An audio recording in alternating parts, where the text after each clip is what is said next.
Denmark के रंगरूटों को अब 4 महीने छोड़कर 11 महीने देना होगा सेना में समय। रूस अमेरिका के खतरे और ग्रीनलैंड को बचाने के लिए रंगरूटों की जरूरत बहुत तेज हुई।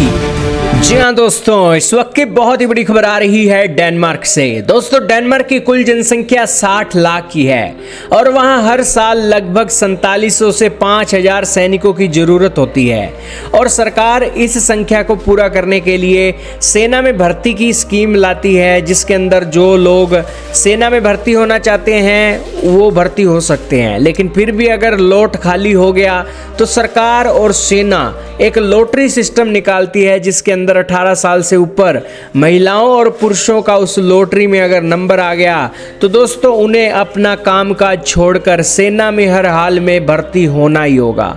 और अगर कोई कंपनी के अंदर काम करता है या फिर एजुकेशन कर रहा है तो दोस्तों उस एक यूनिवर्सिटी को उसको 11 महीने की छुट्टी देनी होगी और उस एक कंपनी को भी 11 महीने की छुट्टी देनी होगी जिसमें वो नौकरी करता है। और फिर वो 11 महीने दोस्तों सेना के अंदर देगा और सेना के अंदर काम करते हुए भी उसे एक मोटी सैलरी मिलेगी। सारी बातें जानेंगे डेनमार्क के इस सिस्टम के बारे में। आपने यूक्रेन के अंदर दोस्तों लोगों को पकड़ पकड़ कर सेना में भर्ती होते हुए देखा था और डेनमार्क की जनसंख्या भी 80 लाख की 60 लाख की है और वहां पर भी दोस्तों 5000 सैनिकों की जरूरत हर साल होती है। और इसको लेकर लॉटरी सिस्टम क्या है, सारी बातें आज जानेंगे। बहुत महत्वपूर्ण न्यूज़ है, चैनल पर नहीं हो तो जरूर सब्सक्राइब करना, क्योंकि हमारे चैनल इंडी प्लस न्यूज़ पर आपको देश और दुनिया की टॉप न्यूज़ मिलती हैं और आपको पता लगता है कि दुनिया में क्या चल रहा है।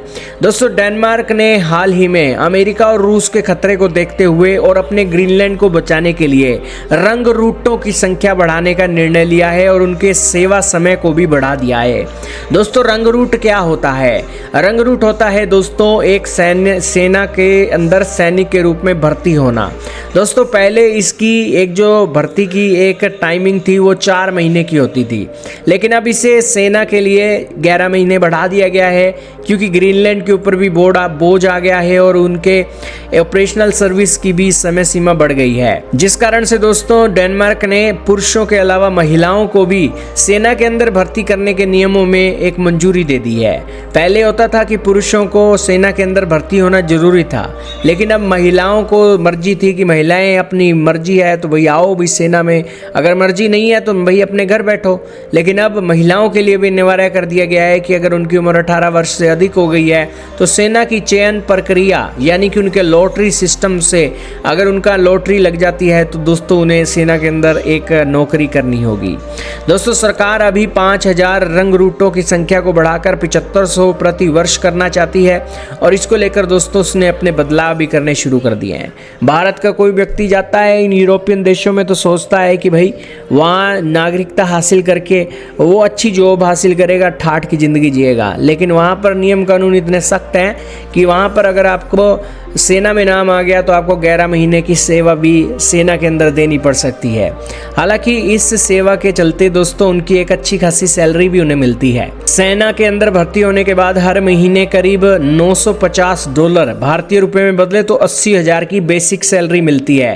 2500 रुपये का दैनिक भत्ता मिलता है और इसके अलावा 15,000 से लेकर 16,000 यानी कि भारतीय रुपए में बदले तो 1.3 लाख से लेकर 1.5 लाख करीब एक सैनिक की एक महीने की जो एक सैलरी है वो बैठती है।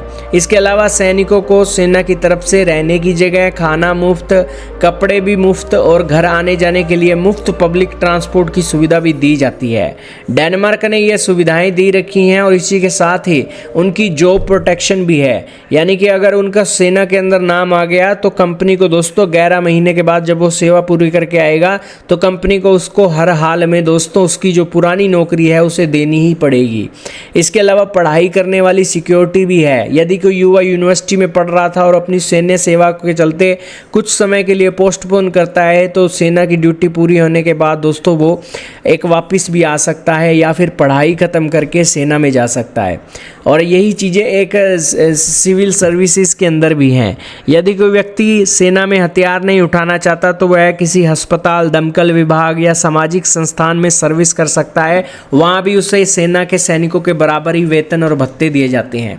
कहने का इतना मतलब यही है कि रूस और अमेरिका की जंग के खतरे को देखते हुए ग्रीनलैंड पर ट्रंप की बुरी नज़र के चलते डेनमार्क ने दोस्तों अपने सैनिकों के ऊपर बोझ बढ़ा दिया है और अपने देश की सेफ्टी के लिए दोस्तों सैनिकों की ड्यूटी 4 महीने से बढ़ाकर 11 महीने कर दी है। आपका क्या मानना है कमेंट सेक्शन में बताइएगा।